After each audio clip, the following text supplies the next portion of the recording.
Hi, my name is Jason Stafford, and my parasite is Drencuculus medenicis, which is much easier to say guinea worm disease. So, imagine that you're in Africa, drink some water, a year later, all of a sudden you have this giant blister on your foot or ankle or lower body somewhere, and it pops, and all you want to do is put it in water. Well, guess what? You just infected a ton of other people potentially with this parasite. And this is how.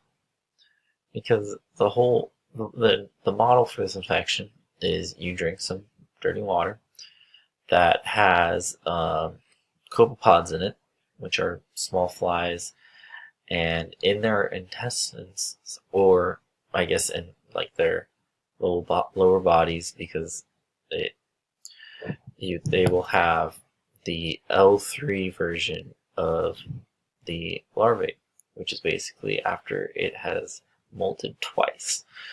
And when you then drink this water, the copepod will digest in your digestive tract, and the guinea worm will then travel through your stomach lining and go into some epithelial or connective tissue, and will just kind of just chill and grow and eat a bit for 2 months until it gets to about sexual maturity. So if you have males and females, they will mate, and the males are about 2 to 4 inches long, or yeah, 2 to 4 centimeters long, sorry, and about a centimeter wide, maybe 2 centimeters wide.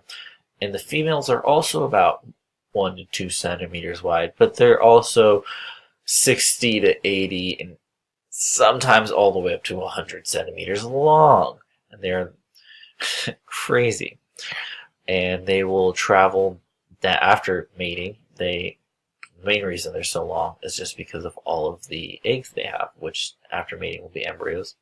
And it's about 3 million. It's a lot. And they will travel all the way down, which takes them about a year, to as far down as they can get to where these embryos are ready to be sent out. And so usually lower legs, ankles, or feet. And once there, they will make this big blister appear. And when the blister appears, it'll pop. And it's really painful. And all you want to do is put it in water. And the second you put it in water, she'll sneak on out and just start blasting out these embryos into the water, hoping to infect something. And you are her source of doing that. So, and then, this whole cycle continues with the copepods eating these larvae. And you'd think wow, these 60 something centimeters, female guinea worms are traveling that far through your system, wouldn't you be in pain? It's no, actually, you don't know they're there until the blister appears, which in 2002, they found out that probably the reason for this is guinea worms actually excrete and send off into your system morphine. So you don't feel a thing. It's great. And these are the longest nematodes found in humans.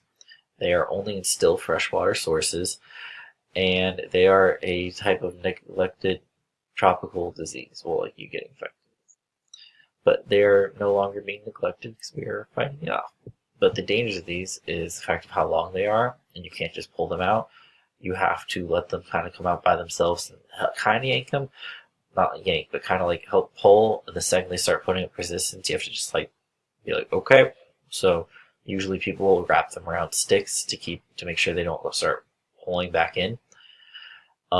And if you break them, you can get septic arthritis, cellulitis, and obviously you will get pain and swelling either way, but it'll be a lot worse if you break the worm. And this will take about 5 weeks to successfully extract. And you need to also put on antibiotics and just antibacterials onto the wound to ensure that infection of something else doesn't happen, considering it will leave a big old blister that doesn't heal until the worm is removed. It takes about 8.5 weeks. And people especially parents, that this is an issue because it's always places of poverty that this is happening, and you're unable to do physical activity for this long amount of time, and you are therefore going deeper into poverty. And usually the season this is happening is like during crops when you need to be harvesting. So it's overall just bad because it'll break kids out of school, whether it means they have this happening, they can't go to school, or it means that they're covering for their parents at home, for the crops and everything, and it's just a really bad cycle of poverty. But this disease has been around for like thousands of years. This is history of the little dragon of Medina, which is the translation of the Latin of the nickname for this disease. It is also called the fiery serpent, which is in Exodus. And the history of the little dragon of Medina is just people that would be traveling out of Medina would end up finding themselves with these worms coming out of them. But they basically are found throughout history in Africa and the Middle East and Asia and India, and they like pharaohs have calcified guinea worms found in them. Different people wrote about them.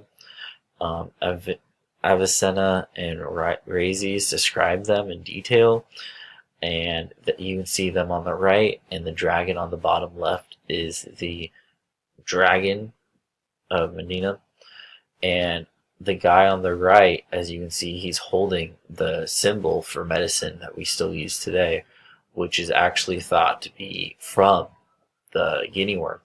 As you can see in the middle photo, it is the comparative snake going around the stick, which is basically the only way they'd do this thousands of years ago to still this day. It's the only treatment is getting these worms out.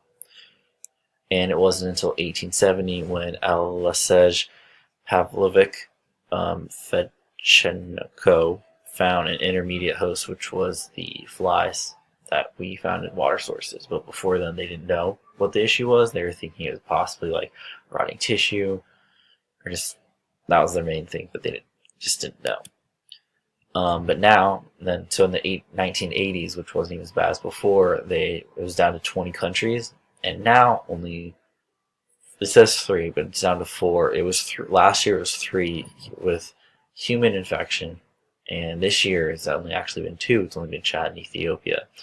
But Mila is also being an issue, and that has to do with dogs and a little bit of cats, mainly dogs. But yeah, this has gone down a lot thanks to the guinea worm eradication program, which started in 1986 because the World Health Assembly figured out it would be cheaper to eradicate this disease than pay for it to keep going on. So the Carter Center took main charge and helped to bring volunteers from villages and other people to fight off this disease in their own backyards. So that means a lot of case detection and containment. So they will have volunteers go around during the season of the diseases where they're at, and we'll work on just detecting people who have the blisters of the disease and isolating them so they don't go near freshwater sources and spread it, because if we're not spreading it, no one is. And provision of safe drinking water means we are filtering water or just boiling it before drinking it. And they have these pipe straws, which you can see here on the top right, that they can use to drink water if they're on the go.